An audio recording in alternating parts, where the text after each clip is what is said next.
शिवजयंतीच्या निमित्ताने किल्ले शिवनेरी येथे आज भव्य सोहळा पार पडला आणि या ऐतिहासिक ठिकाणी उपमुख्यमंत्री सुनेत्रा पवार यांनी पहिल्यांदाच भाषण केलं। शिवरायांच्या जन्मभूमीवर बोलताना त्या भावुक झाल्याचं पाहायला मिळालं।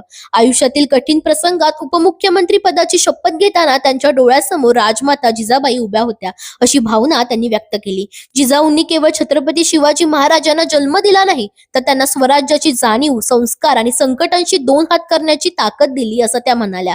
राज्यातील शेतकरी आणि कष्टकरी जनतेला सुखी समाधानी ठेवण्याचे बळ द्यावे, असे साकडे त्यांनी आई शिवाई देवीच्या चरणी घातले। आपण सगळे शिवरायांचे मावळे आहोत, अशी भावना व्यक्त करताना त्यांच्या डोळ्यात पाणी आले। यावेळी त्यांनी अजित पवार यांच्या कार्याचा उल्लेख करत त्यांचा वारसा पुढे नेण्याचा संकल्प व्यक्त केला।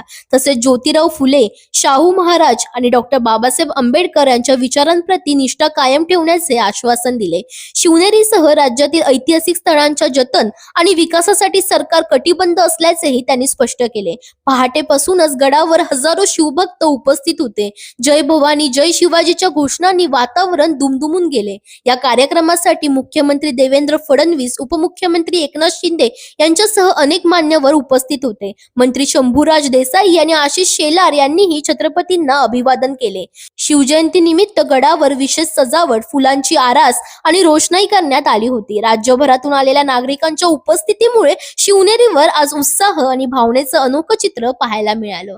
दरम्यान तुम्हालाही अशाच अपडेट्स हव्या असतील तर इंडिया लीडरला फॉलो करायला विसरू नका।